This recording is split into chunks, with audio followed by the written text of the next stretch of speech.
Good morning and welcome to another episode of Josh and Pat. I'm Joshua Klein, joined by Patrick Cassett and the Patriots. Despite having what I was told, major success factor for their dynasty run, they stink. So now the question becomes, what changed from then until now? Patrick.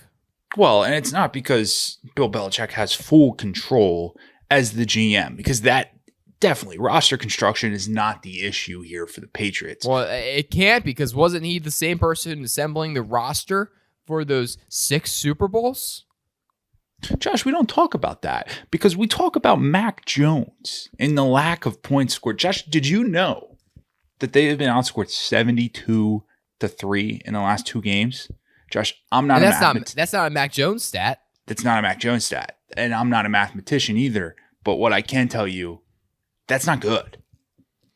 It's not good, Patrick, and you're right. Now, some people would say that maybe if they scored more points, they wouldn't be outscored, and we understand that argument. Mm-hmm. And some people on the internet are very pro. Hey, Mac Jones, he does not have the help. Now, there's also a group of the internet that are saying that Mac Jones already has 4 pick sixes for the Patriots, at home. I believe, at home. Mm-hmm. That's the same amount that Tom Brady had his entire career. But it's a different game today, now, Josh. You got to remember, Tom comes in. It's not a passing league, and so that's not on Mac. Couldn't be. And when you chuck it up, you're gonna throw a pick 6 every now and again. It's just how it goes. Mm-hmm. Hey, that's what gunslingers do, Josh.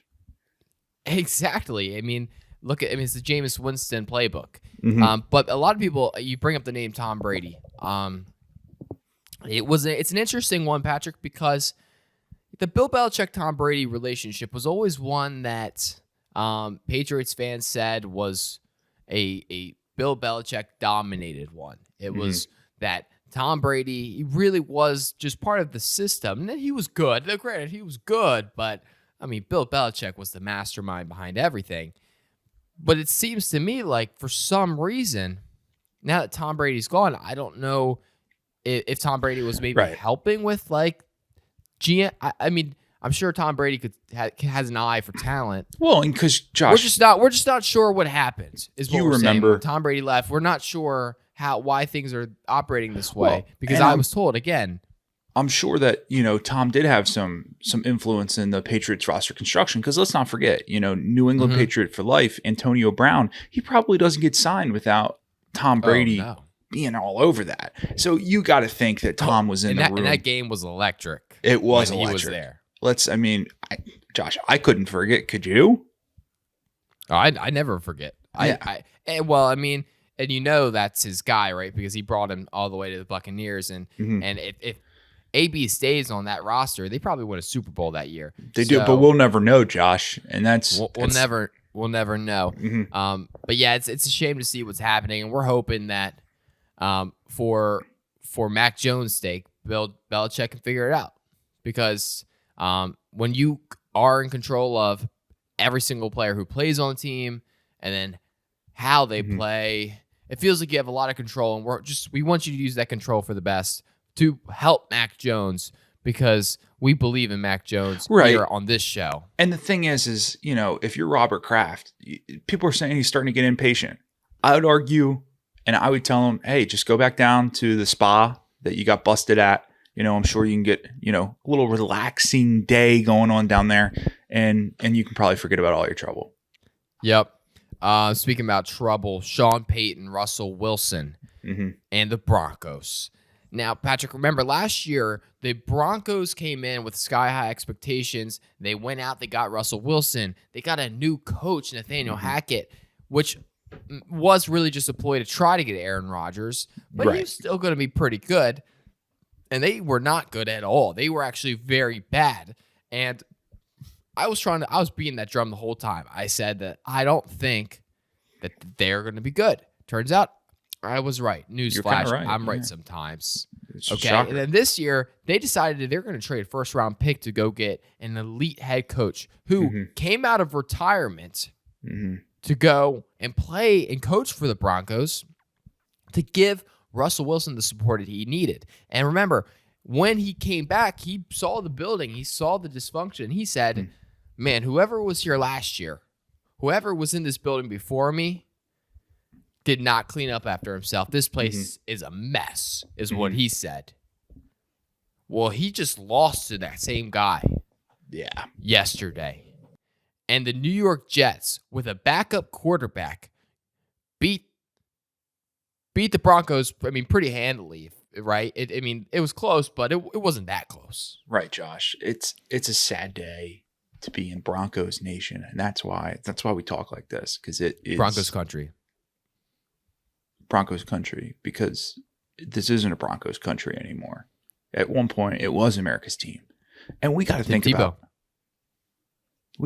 Sean Payton, right? And it might be time to have the conversation. Is Sean Payton good?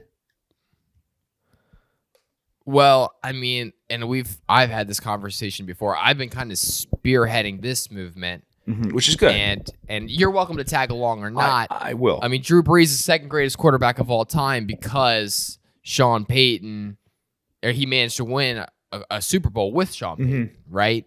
That's an argument that I've been spearheading. That's a movement that I've been kind of championing right now. But Sean Payton, I have no idea what's happening there. And we have to wonder who's going to get custody over the Broncos when inevitably the Russell Wilson divorce happens with Sean Payton. And it feels like Sean Payton's going to get custody of the Broncos and Russ is going to be out of town. Is that the right move?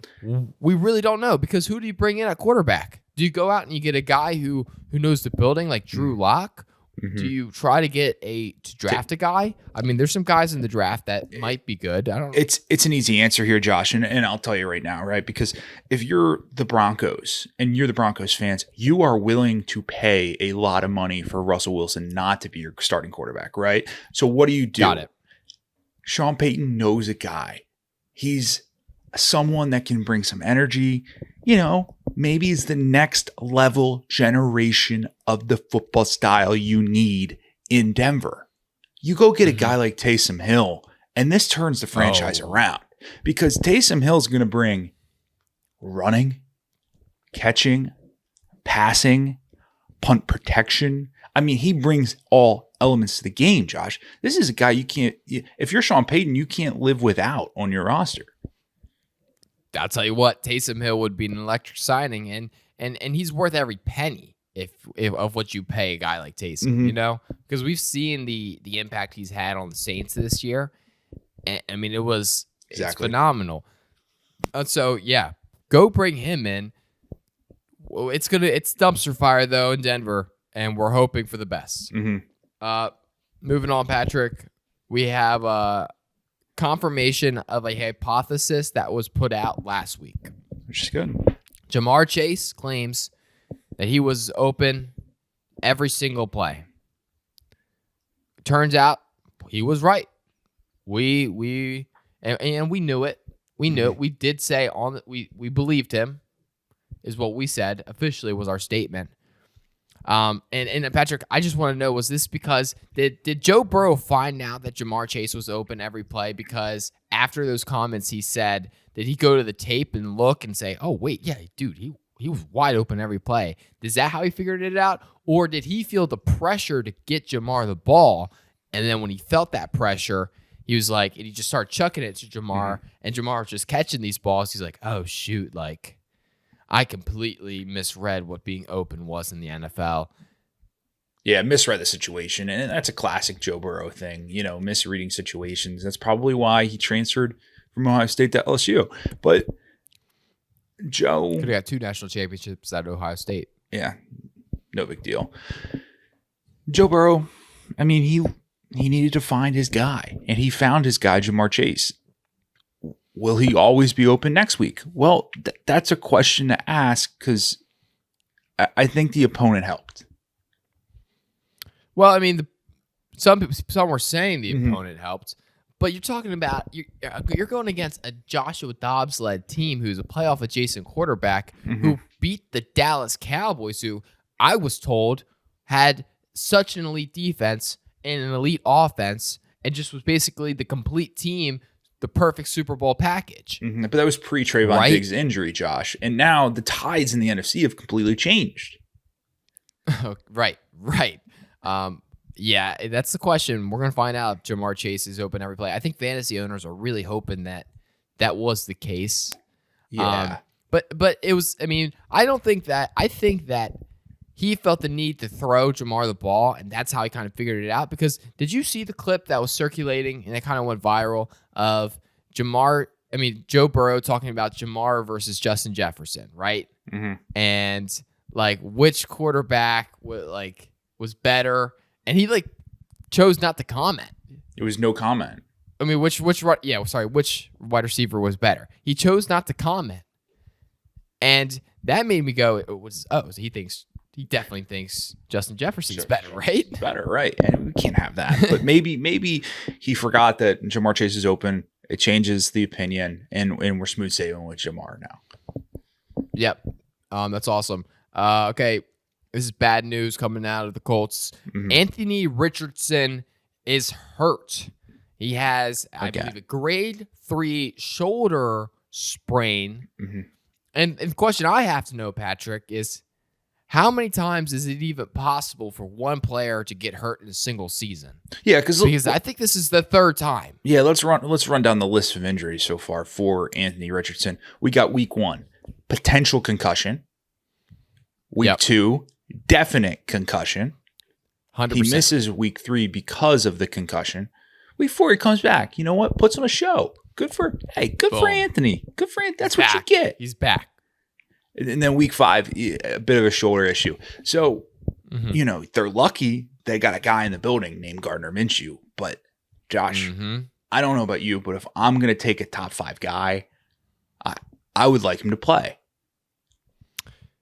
The question is, though, is Anthony Richardson playing 30% of the time better or worse than Bryce Young playing 100% of the time? It's a conversation. So far, the stats are telling me that Anthony Richardson playing 30% of the time has gotten more wins than Bryce Young playing 100% of the time. Right, because the Panthers right now, they can't keep you on your toes. But with the Colts, they're keeping you on your toes because not only do you not know what quarterback you're going to get, you don't know at what point in the game Anthony Richardson's going to get hurt. You're going to get him. Right. So, and it's a decision that you don't have to make as a Colts coaching staff because it's like, not up to us. Yeah. Anthony Richardson's just, he's just going in, just coming out. You really don't know. And having an elite quarterback like Gardner Minshew is definitely helping, I think, this Colts team. And now you get Jonathan Taylor back on a contract that's definitely not way too much for what he's worth. He's worth every single penny is what my sources have told me. Yeah, because let's remember, the Colts told us what he was worth, in the preseason. Their owner did, at least. They don't care if he dies. So to show him that he's worth $42 million. They care. So I disagree with you. I think they care. But yeah. Speaking of quarterbacks who are injured, Daniel Jones hurt, which is, some people are saying it's the last thing that the Giants needed to see, especially after a really rough start. And again, another loss yesterday. But some people are saying that you get a chance to bring in Tyrod Taylor. This might be the exact thing that this team needs to start shaking it up, get some momentum. Because remember, this is Super Bowl winning quarterback. He is. Tyrod Taylor. Pro Bowl quarterback, Tyrod Taylor. We need to put out, since this is Tyrod Taylor Appreciation Week here on Josh and Pat, we're going to put out a PSA. It's not Tyrod Taylor. It's Tyrod Taylor. So let's start the movement. Which I just learned it this morning. Because I thought he was a big Ty guy, I was wrong. So yeah, it's good for him though. I'm hoping that he's going to get the opportunity to make the most of it. He came in, he didn't play badly. Good passing percentage there. He's completing passes. He's feeling good. And it's not his fault. The rest of the team is not very. They're not very good. And he's a Northeast guy. We know that with Tyrod, because when he went to LA and he got punctured in the lung by his own team staff, that probably doesn't happen in the Northeast, because in the Northeast, here's what we know. Wins a Super Bowl with the Ravens. Is a Pro Bowl quarterback for the Bills. And now for the Giants, he might lead them to an all-time playoff run. Dude, did that lung puncture, did that single-handedly like set his career on a different trajectory? Because remember, that's like the lung puncture that brought in Justin Herbert. Right. And in hindsight, Josh, we're going to talk through this one real quick. In hindsight, do you think the Chargers wish the lung puncture never happened, because does Tyrod win that? Does Tyrod win that playoff game? Does he let the Jaguars come back? Is the question that I'm asking. And I never even thought about this, Patrick. Like that was like a defining moment in his career and Herbert's. I like to think that Tyrod would have done pretty good with the Chargers. He would have, because he didn't have a chance to shine. That's crazy. That's wild. That doctor, man, what are we doing? Puncturing lungs. That's what we're doing. It was sabotage. Yeah. How much do you think Justin paid him under the table? Oh man, I don't even want to talk about that, Patrick, because it's making me sad. Speaking of sad, Cowboys fans this morning, all of them, every single one, they're not happy because they were telling me that just wait till we beat the 49ers. You guys are going to see that, in fact, the Bears are not better than the Cowboys. Again, I still do not have proof of that. Brock Purdy remains undefeated as a starter on games that he does not tear, his arm. But Dak Prescott, man, he's back to 2022 Dak form. He's just, he's just slinging interceptions right now, and we want to know what's going on. And I think more than bashing Dak, more than saying, "Hey, Dak, everything's your fault," we more feel bad for Dak, and we want to know, "Hey, what's going on, buddy? Like, is it you came out there and you weren't throwing interceptions, and then you just decided." Hey, I'm gonna start throwing interceptions. And are you sick? Are you hurt? We want to get to the bottom of it. Patrick, what's going on with Dak? Yeah, Dak he's back to his old form. This is the Dak we know and some love. And the question I'm asking is, the Cowboys, they didn't run one of their premier plays that they relied on last season in the playoffs. They didn't have Tony Pollard at center. And we didn't see that come into the game last night, which is an interesting call from Mike McCarthy. And Tony doesn't have the build like Zeke does. Zeke's an elite all-time running back, Patrick. That's a guy you can put there. And I don't think Tony's that guy. Yes, Cowboys fans, I don't think he is. Because you think of all the great moments that the Cowboys had with Zeke, and you look at the drop-off between Zeke to Pollard, it's just it's bad. You can't have it. So moving on, Patrick, we gotta talk about this. It's something that we teased last 2 weeks ago.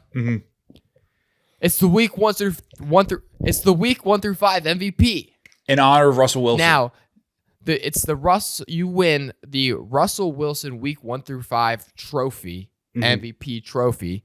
It's a big honor because remember, Russell Wilson has never won an MVP. He's never even gotten a vote. But if you gave votes out weeks 1 through 5, I mean, Russell Wilson's a 3-time weeks 1 through 5 MVP. So we decided, Patrick, and we're here to raise awareness. We're here to go and put in our vote for week 1 through 5 MVP. And I don't know how this works because obviously there's two of us, and I don't think we decided who it was. Is it like one of those things where we get a vote, you get a vote? And I think so. Hopefully they're the same vote. Yep. Okay, so here's what we're gonna do, Patrick. I'm gonna make my top 3. You're gonna make your top 3, and then you get points per one. Right. And if somehow they overlap, then that's how we're gonna do it. And so, like, if I have a guy in third and you have a guy in first, and that's the only overlap, that guy's the MVP. Sounds like a plan. Okay, so here's what I'm gonna do. First, I'm gonna go. I'm gonna write down here. I got 3 people. Okay, And in third place, Patrick, and I'm just gonna spitballing here. I'm just gonna say it. I'm just gonna put it out there. Actually, should I go first place first? What should I do? I think you should go. You should go third place. Third place first, Josh. Okay, third place. It's Kirk Cousins. It's I didn't want it to be Kirk. To be third. The not having any wins except for one against a bad team is really hurting him. Right now. Not but that's helping. not his fault. Not his fault. He's still playing great football. But unfortunately, because the pressure from the media is telling me you need to have wins, I can only put him at third. Right, Josh. And that's exactly who I go with at third. I think Kirk Cousins is having an MVP season. But it's crazy because the media is not going to tell you that because of the record. And Josh, like you said, we can't have that. We're here to raise awareness because weeks 1 through 5 in honor of Russell Wilson, that's how you get it done. That's how you get it done. And Patrick, who do you got in your second spot as we round out this list? Yeah, I'm going with a person that has made the most field goals this year. It's Jake Elliott. Where would the Eagles be without this guy? He is single-handedly putting up more points than the Giants offense, I believe. So this is a guy that you rely on because he can kick it from all over the field. If he doesn't get an MVP vote in your Russell Wilson memoriam, I don't know who you're looking at. Okay, so I'm going a little different direction. Number 2 for me, I got Jason Kelsey and the Tush Push. That's good. Yep. It feels like that single-handedly really helping out this Eagles team is the fact that they're almost guaranteed every single third and short, every single fourth and short situation. That really changes the game for Jalen Hurts, I think. So we're gonna go. It's Jason Kelsey there because he's really carrying that Eagles team. Which, I mean, without the Tush Push, we don't really know where they would be. That's a really strong pick, Josh. But I think we're gonna have the same number 1 guy here. I think so too because he hasn't come up yet. I mean, the number 1 pick for the MVP right now is a guy who came in who they didn't think was going to be able to really carry a team that was once led by an all-time great. Well, guess what? They haven't dropped off at all. And Patrick, newsflash, this week I hear they're in the creamsicles. Yeah, you know who we're talking about. We're talking about Baker Mayfield, whose only loss came in the rain. So it wasn't really his fault. It's an asterisk. Yeah. So, I mean, is that who you had, Patrick? I'm just going to confirm. Yeah, no, Baker Mayfield is your weeks 1 through 5 MVP winner in honor of Russell Wilson. Yep, the weeks 1. Yeah, and deserving. I just found, do you know that he kind of pitched himself? He came to the Buccaneers.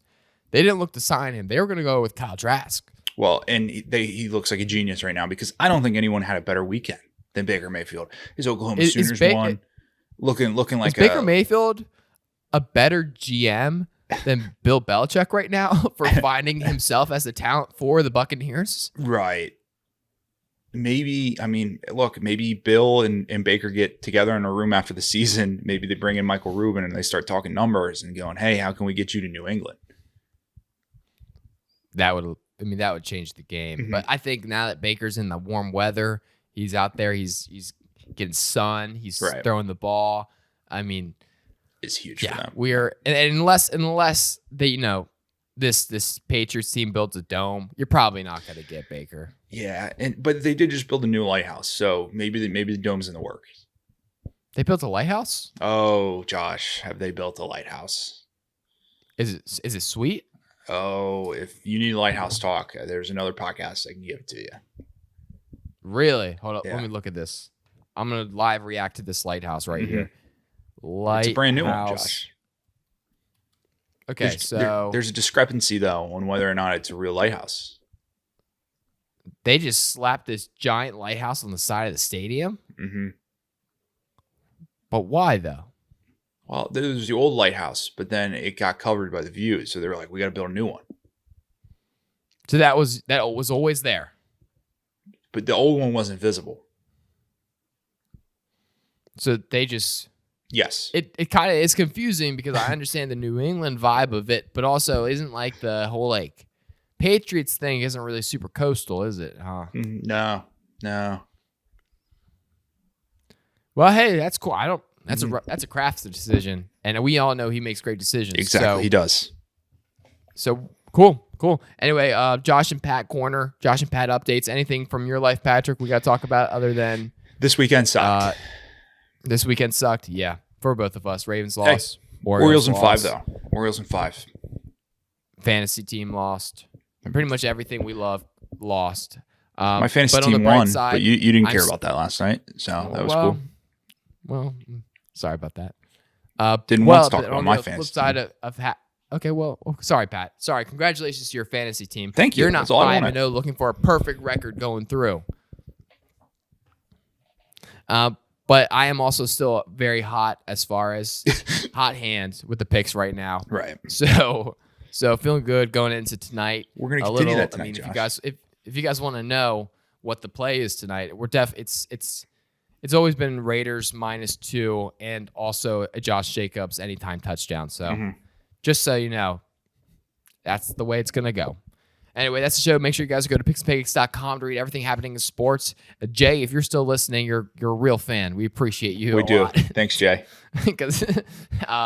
And also make sure you guys follow us on Instagram at Picks and Pancakes. If you DM us, we'll get you a free mug. And that's it, guys. You have a wonderful day. We'll see you tonight for the TikTok Live. A peace.